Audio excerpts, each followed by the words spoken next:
Jurassic Park 3 is often seen as the bad one, despite that title being better suited for other movies.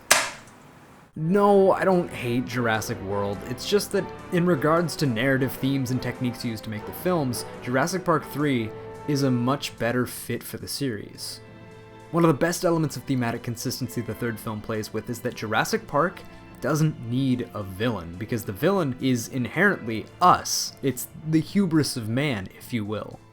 Although I personally don't do it, you might define the antagonists of Jurassic Park films as villains, and that's fine. Whether you define them as villains or not doesn't actually matter. The point is that they all possess a layer of vulnerability that is expressed at some point on screen. You could try to say that John Hammond is a villain, but we see him in a mostly sympathetic light through most of the film, up until the very end and into the next film, where we see the experience has changed him in a way that has made him a better, more complete person. You could try to say that Peter Ludlow is a villain, but upon closer inspection, greed isn't his only motivator. Sure, he wants to appease the shareholders, but a big factor in why he develops the San Diego project is that he doesn't really understand the consequences of his actions.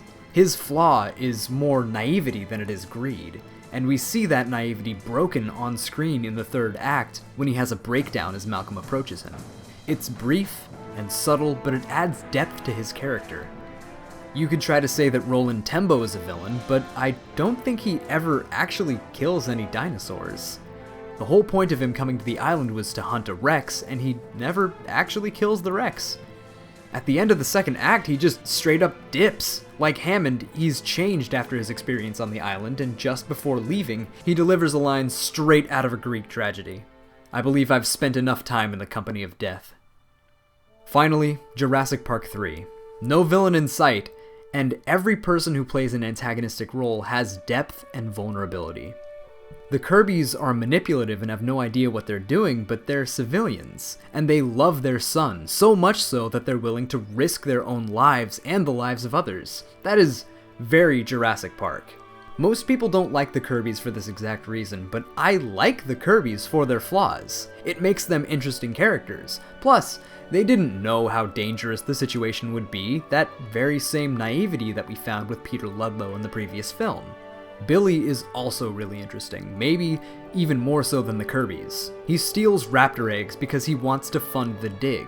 Grant, in his frustration, says that Billy is as bad as the people who built this place, comparing him to Hammond the same way that Malcolm did to Ludlow in The Lost World. Billy's actions mirror both Hammond's good intentions and Ludlow's monetary gain, but also Grant at the beginning of the first film.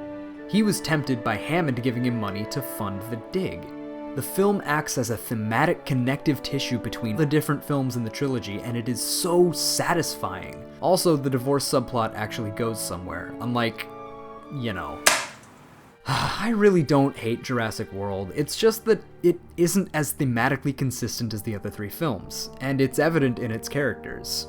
Both Masrani and Claire realize their mistakes too early on, leaving Hoskins a character with no arc and no vulnerability as the main human villain of the movie, and it suffers for it. The best character in the movie is the Velociraptor, because at least she has a satisfying arc.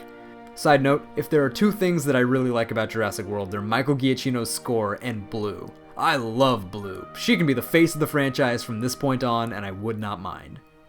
Listen, I love Jurassic Park. Even though nothing will ever top the original for me, I'm always open to new experiences and new stories. Whatever the future has in store for this series, I will always meet it with a critical eye, but open arms. Thank you so much for watching this video, I really do appreciate the support. I want to give a special thank you to anyone who actually watched the entire Jurassic Countdown video series. That means a whole lot to me, and I can't thank you enough. I'm recording this just hours before my screening of Jurassic World Fallen Kingdom, and I couldn't be more excited. I'll be back soon with more on that. Stay tuned.